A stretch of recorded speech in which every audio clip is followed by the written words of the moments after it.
আমি মানুষ হইয়া এ জগতে আসিয়া, আমি মানুষ হইয়া এ দুনিয়ায় আসিয়া, এ মানুষের করিলাম কি? আমরা মানুষ হয়ে মানুষের উপকার করতে পারিনি, বরঞ্চ ক্ষতি করেছি। আমি মানুষ হইয়া এ জগতে আসিয়া, আমি মানুষ হইয়া এ জনম লইয়া, এ মানুষের করিলাম কি? আমার বাল্যকাল গেল মায়েরই কোলেতে, আমার এই বাল্যকাল গেল মায়েরই কোলেতে, আমার এই বাল্যকাল গেল মায়েরই কোলেতে, যৌবন কাল গেল রঙ্গে রসে। আমার বাল্যকাল গেল হাসিতে খেলিতে, আমার এই বাল্যকাল গেল হাসিতে খেলিতে, যৌবন কাল গেল এই মোবাইলেতে। ভাইজান গ্যারেভিটি দেখাই নিজেকে মহান মনে করি, কত আইস করি, কত মজালি।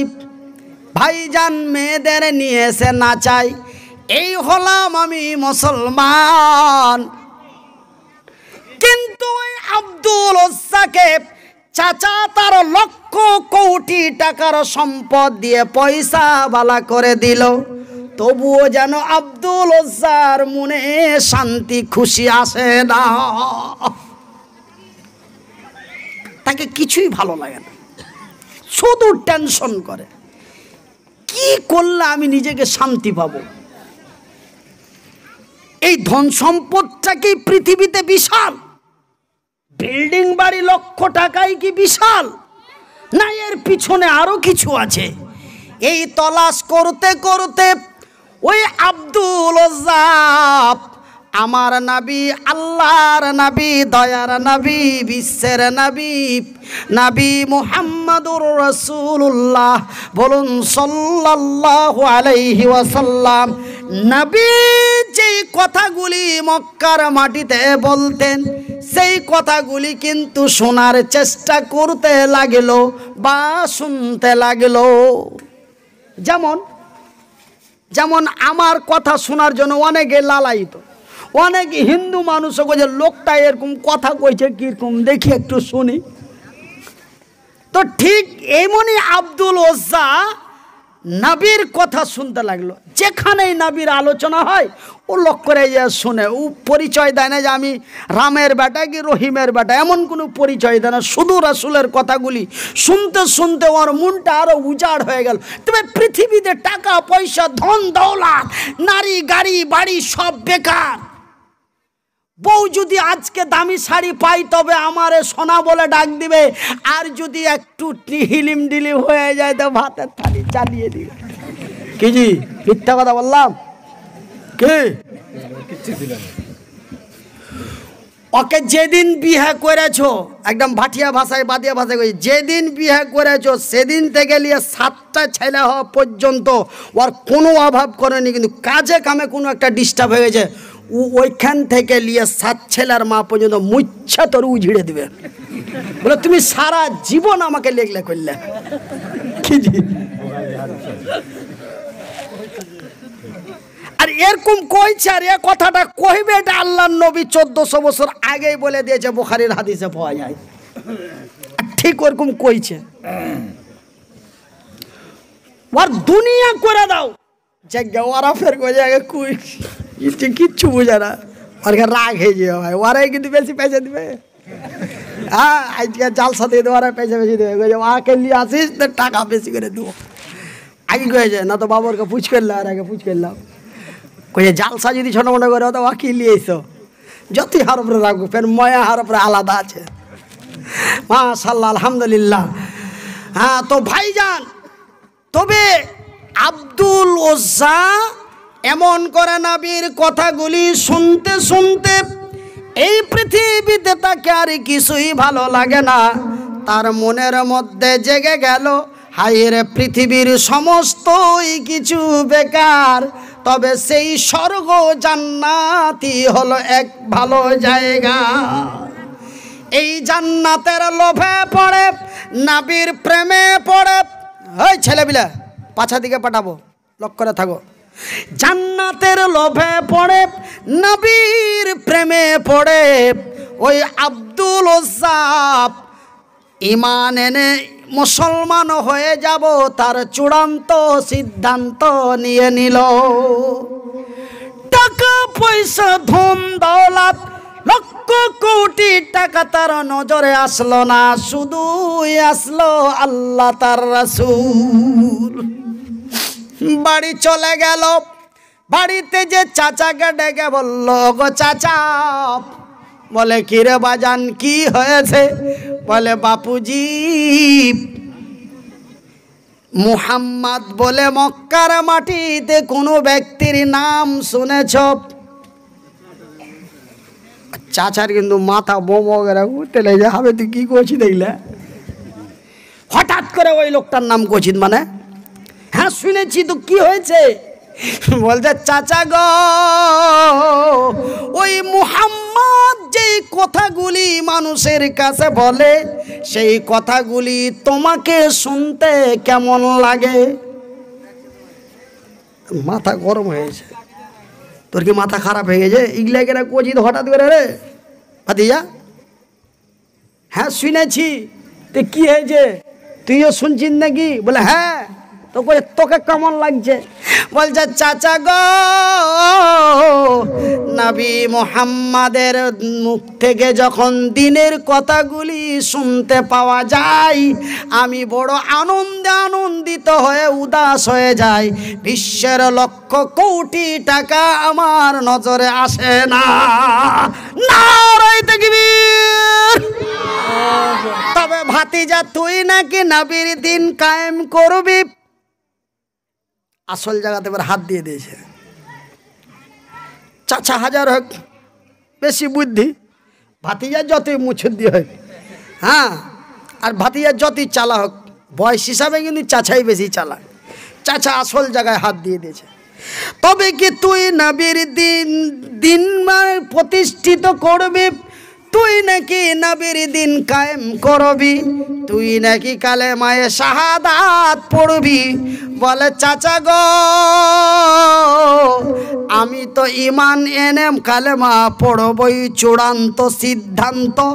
কিন্তু চাচা, তোমাকে বলার মেন উদ্দেশ্য হলো চাচা আর ভাতিজা কইলজা কত পাথর করে, ঈমান কত শক্ত হয়ে গেছে।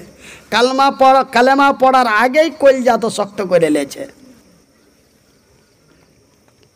চাচাকে উত্তর দিছে, চাচা গো, আমি তো কালেমা পড়ে ঈমান আনবই।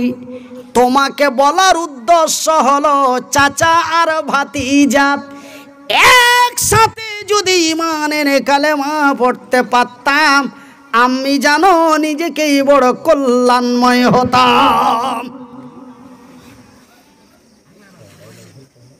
আচ্ছা, হি গাজাল লিয়াই মাইতে আছে, থাম না হয় জাগা মতন যাইতে দে। হ্যাঁ, এই কাগজ খান দিলে আর তখন কবে যে লাগছে পয়সা চাইতে কইলে, তখন এরা কবে জালসা কাছাকাছি হয়ে গেলো, চল বাড়ি চ, এখন টাকা উঠাইবে। খবরদার এগুলা করিও না, কোনোদিন বড় বড় ছোট মোটো জালসা করিও। তো কাগজ ও তো আর দেখতে পাই না, ভাবছি যে তো টাকা চাইতে কইছে। কিন্তু ওখানে একটা গাজাল আমাকে ওই ঘর থেকে বারবার বলছে, এইটা আসি তাও বলছে, এখানে নামছি তাও বলছে। এখন ফের সহ্য হয়নি, ফের ওটে দিচ্ছে। জায়গা আছে, সব জিনিসের একটা জায়গা আছে। আমি এই জায়গাখানে যেইভাবে বলছি, আমাকে খালি ওখানে নিয়ে যান, তো তোকে 60,000 টাকা দেবো। 5টা লোক আগা দিকে বসে যান দিয়ে আমাকে কয়, এগুলো কিচ্ছু থাকবে না, এমনি বলতে তোকে 60,000 টাকা দেবো, 2টা গাজাল বলতো। পারবো না, জায়গা লাগবে, জায়গা লাগবে। জায়গা ছেড়ে জায়গাতে গেলে ব্যাপার অন্য আছে। এটার আল্লাহ তার রসুলের বিধি বিধান। ভাইজান, বন্ধুরা আমার, ভাতিজা তার চাচাকে উত্তর দিয়ে বলে দিল, ওগো চাচা, আমি তো ঈমান আনবই। তোমাকে বলার মেন উদ্দেশ্য হলো চাচার ভাতিজা একসাথে যদি কালেমা পড়ে ঈমান আনতে পারতাম, নিজেকে যেন বড় কল্যাণময় হতাম, ইহকাল পরকাল যেন বড় তৃপ্তি পেতাম। এই কথা যখন ভাতিজা তার চাচারে বলে দিল, চাচা চোখ গরম লাল লাল করে, মাথা গরম হয়ে বলে, ভাতিজারে, তুই যদি নবীর দিন কায়েম করে এক আল্লাহ বলে ঈমান এনে মুসলমান হয়ে যাস, আমি তোরে যাহা কিছু দিয়েছি সমস্তই কিছু ফিরিয়ে নেব। এই কথা যখন চাচা তাকে বলল, ভাতিজা তার উত্তরের জবাবে বলল, ওগো চাচা, সম্পদের ভয় দেখাও, মালের ভয় দেখাও, জানের ভয় দেখাও, না না না না, কেন আমার আল্লাহ বলেছেন, ওয়াতু জাহিদুনা ফি সাবিলিল্লাহ, মাল এবং জান দিয়ে। চাচা গো, তোমার লক্ষ কোটি টাকা তো দূরের কথা, প্রাণে যদি মেরে দাও তবু পৃথিবী থেকে বিদায় নিতে রাজি আছি, কিন্তু আমি আর সহ্য করতে পারলাম না। এই বলে সাথে সাথে চাচার সামনেই পতাকা তুলে বলে দিল, লা ইলাহা ইল্লাল্লাহু মুহাম্মাদুর রাসূলুল্লাহ। নারে তাকবীর, আরো জোরে নারে তাকবীর। আল ইসলাম জিন্দাবাদ। মামুর বাটারা, আল ইসলাম জিন্দাবাদ। ভাইজান, যখন কালেমা পড়ে ঈমান এনে মুসলমান হয়ে গেল, চাচা তাকে বলল, ভাতিজারে, তুই আমার সামনে এত বড় কাজ করতে পারলি, আমি তোরে যাহা দিয়েছি তুই আমারে ফিরিয়ে দে। ভাই গো, এই কথা যখন চাচা তার ভাতিজাকে বলে দিল, চাচা বলে দিল, ভাতিজা বলে দিল, চাচা দরকার নাই তোমার ধন সম্পদের, একটা বাংলা কথাই আপনাদের বলে যায়, রে আমার মায়ের, আমার বোনেরা, আজকে বড় দুঃখ লাগে, আজকে বড় খারাপ লাগে। কয়েক মাস আগে এই কিষানগঞ্জের দিক থেকে একজন মহিলা ফোন করে কাঁদে। আমি বলি, কি হয়েছে, কাঁদো কেন? বলে, মনিরুদ্দিন ভাই, একটা ছেলে আমাকে বিয়ে করবো বলে 6 মাস ব্যবহার করলো, ছেলেটা আমাকে বিয়ে না করে অন্য জায়গায় বিয়ে বসলো। এত পাপ করেছি, আল্লাহ ক্ষমা করবে কিনা তা জানি না। আমি বললাম, লোভে পাপ, পাপে মৃত্যু, তোকে আমি কি দিব? আমার কাছে কিছু নাই দেওয়ার মতন, তোকে কোন দোয়া দিব? সামান্য একটা ছেলেকে স্বামী বানাতে পাবো বলে তুই তার সাথে অন্যায় করতে বসলি। ছেলেটা যখন তোকে বিয়ে করতে চেয়েছিল, তারপরে তোর শুধু অবৈধ করতে চেয়েছিল, তখন তুই ছেলেটাকে বাউন্ড করতে পারিসনি যে বিয়ে না করা পর্যন্ত তুই আমার কথা বলছিস বল, কিন্তু স্পর্শ নয়।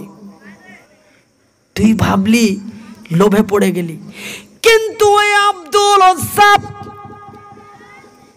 ধন সম্পদের লোভে পড়ল না, লক্ষ কোটি টাকা সমস্তই কিছু তার চাচারে ফিরিয়ে দিল। দরকার নাই, দরকার নাই। ভাই গো, দেখুন ইমানের কি পরীক্ষা। জান্নাত মামুর বাড়ির আবদারা নয়, জান্নাত শ্বশুরের বাড়ির আন্ধাসা নয়। জান্নাত পেতে গেলে, জান্নাত নিতে গেলে ইমানের কি স্পিরিট লাগে রে, ওসার কাছ থেকে যাচাই করে নাও।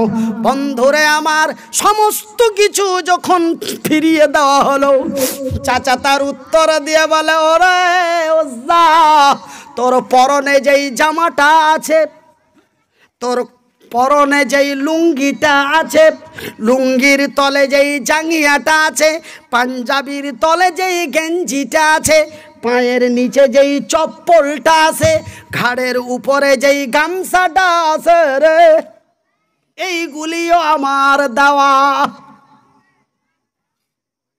ভাতিজা রে, তোকে এইগুলিও ফিরিয়ে দিতে হবে। ভাতিজা উত্তর দিয়ে বলে, চাচা গো, উলঙ্গর ভয় দেখাও, ল্যাংটার ভয় দেখাও, চাচা দরকার নাই। একজন 18 থেকে 20 বছরের যুবক, সারা অঙ্গে অঙ্গিত জৈবন এসে গেছে। চাচা তার পরনের লুঙ্গি কাপড় সমস্তই কিছু খুলে দিল, লুঙ্গিটাও চাচা তারা দিল না, জাঙ্গিয়াটাও ভাতিজার কাছ থেকে ছিনিয়ে নিল, গেঞ্জিটাও গতর থেকে চাচার খুলে নিল। ভাইজান বন্ধরে আমার, ইমানের কি স্পিরিট, ইমানের কি মজবুত, সমস্ত কিছু খুলে দিয়ে উলঙ্গ হয়ে চাচাকে বলল, চাচা গো, তোমার বাড়িতেও আমি থাকতে চাই না। চাচার বাড়ি থেকে বেরিয়ে চলে গেল। উলঙ্গ চেহারা, রাস্তায় কেউ পাগল বলবে, কেউ ঢেল পাগল বলে ঢেল মারবে, এমন উলঙ্গ চেহারা নিয়ে রাস্তায় কেমন করে চলি?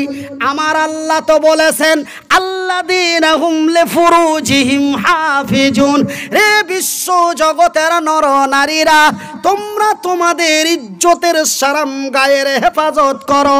আমি তো একজন পূর্ণ নৌজওয়ান তরুণ যুবক, আমার অঙ্গ প্রত্যঙ্গে তো যৌবন এসে গেছে, এই উলঙ্গ চেহারা নিয়ে কেমন করে চলি?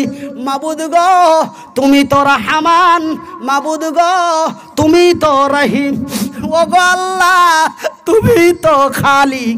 আল্লাহ, তুমি ছাড়া আমার নিরাপত্তার আর কেউ না। এই বলে যখন মাবুদের কাছে দরখাস্ত করলো, আল্লাহ ইমানদারের কথা কোনোদিন